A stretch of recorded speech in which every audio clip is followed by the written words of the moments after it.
Assalamualaikum warahmatullahi wabarakatuh. Perkenalkan, nama saya Desti Suci Mawarni dengan NIM PO 7120320009. Saya kelas 2A dari Prodi D3 Keperawatan Lubuk Linggau, Poltekkes Kemenkes Palembang.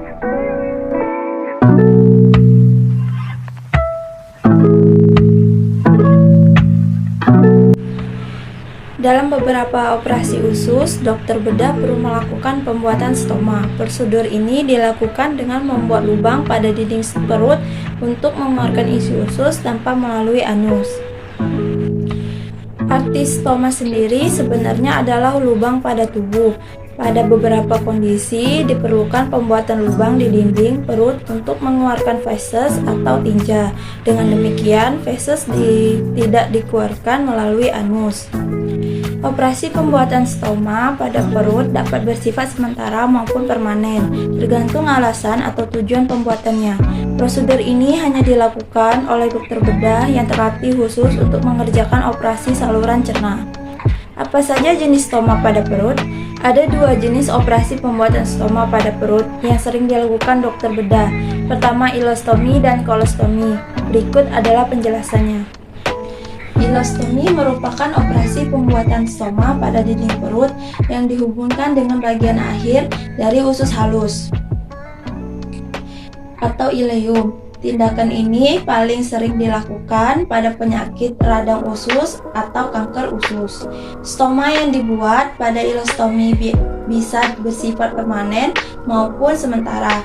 Stoma bersifat permanen bila dokter bedah mengangkat seluruh usus besar dan anus, namun pada ileostomi, pembuatan stoma sementara lebih sering dilakukan daripada stoma yang permanen. Stoma sementara pada ileum dibuat untuk memberikan waktu istirahat pada usus besar atau usus yang meradang. Setelah sembuh, dokter bedah akan menghubungkan kembali ileum dengan usus besar atau anus sehingga aliran tinja kembali normal. Pada usus halus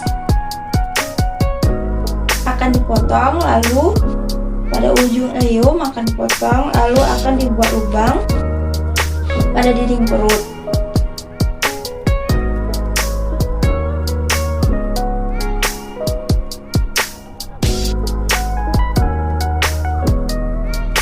Kurang lebih penampakannya seperti ini. Pada dinding perut, usus halus dikeluarkan pada dinding perut bagian kanan.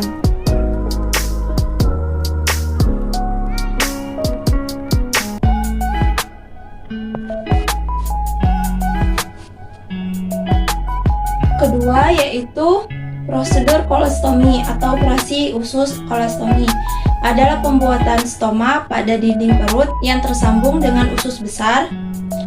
Sama seperti ileostomi, kolostomi dapat dikerjakan untuk membuat stoma yang bersifat sementara maupun permanen. Stoma bersifat permanen ketika dokter bedah mengangkat atau memotong bagian bawah usus besar dan menutup anus. Sedangkan stoma sementara pada usus besar dilakukan untuk mengistirahatkan bagian usus besar dan dubur yang mengalami gangguan selama jangka waktu tertentu. Setelah usus besar atau dubur sembuh, dokter bedah akan menyambung kembali usus besar sehingga tinja dapat keluar lewat dubur secara normal. Kolostomi umumnya dilakukan pada kanker usus besar, divertikulitis, dan inkontinensia tinja. Prosedurnya yaitu pada usus besar di ujungnya akan dipotong lalu dilepas bagian ujung usus besarnya, lalu sama dengan ileostomi akan dikeluarkan melalui dinding perut juga.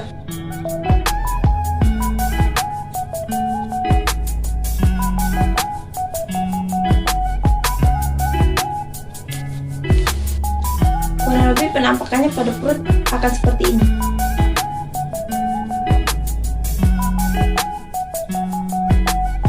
Operasi pembuatan stoma pada perut bertujuan untuk mengalihkan tempat keluarnya isi usus, yaitu feses atau tinja, dari anus ke dinding perut. Lubang yang dibuat di dinding perut ini beresiko menimbulkan iritasi dan infeksi pada kulit. Oleh karena itu, diperlukan perawatan yang benar dan telaten untuk mencegah komplikasi tersebut.